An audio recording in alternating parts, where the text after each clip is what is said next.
Hey Railbirds, it's Quasi Pro with you once more again, and my special guest tonight is Mike Timex McDonald. Thanks for taking the time to speak with us tonight. How would you summarize your first day? My first day, it was just smooth sailing the whole way. Most of the pots I played that were at all substantial, I was able to just make the best hand or get them to fold.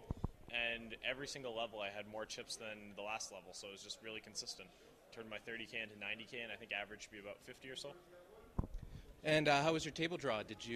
Was there anyone at the table that you're concerned with and didn't want to get mixed up with? Overall, I probably had one of the best tables in the room. I had Rich Lindeker, Nuts and Ho Online, who's like an extremely good player.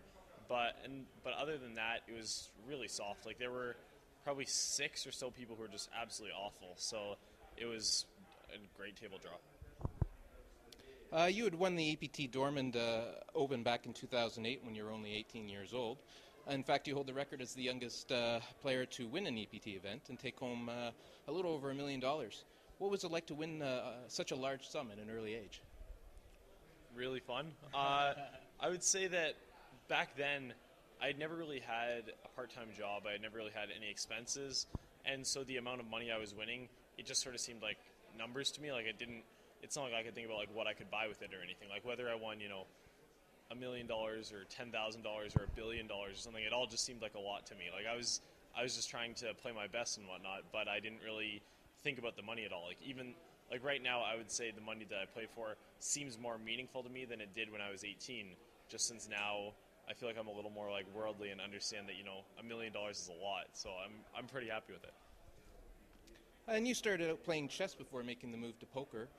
Was it easy to make the transition, or was it a difficult process for you? I would say poker always came fairly easily to me. Like not as if I'm not saying that like when I first started playing I was like great at poker by any means, but I started playing end of 2004, and the average player was so bad back then that I'm pretty sure the first real money session I played, I made money and have made money like ever since then. Like the quality of play used to be so low that I think anyone who had done a little bit of reading, talked to a few people who played poker, and just like wasn't going to tilt was going to be a winning player.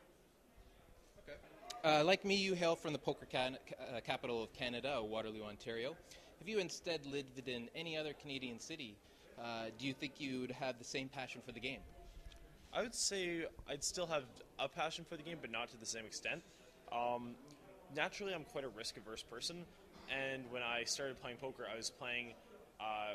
I wasn't willing enough to take shots. Like I was being way too conservative with my bankroll management and stuff, and I just didn't really have that much confidence in my game. And as a result of that, I'm pretty sure had I not met the other players from Waterloo, I probably would have stayed more of like a mid-6 grind or something, and never been willing to like make the transition to playing in the big live tournaments.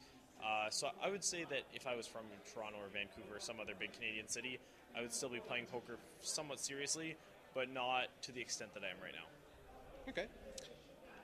And finally, what are your plans after the World Series? Will you get some time to relax, or are you back on the road to grind out some more tournaments? Yeah, definitely going to have some relaxing time. I got invited to Annie Duke's Epic Poker League on a 3-year card, so I'll be playing one of those in early August. But other than that, just relaxing in Waterloo. Maybe do some like traveling for fun rather than traveling for poker. And other than that, I'll just see how things go. Great. Well, thank you very much for joining us tonight, and good luck for you in day 2. All right, thank you very much.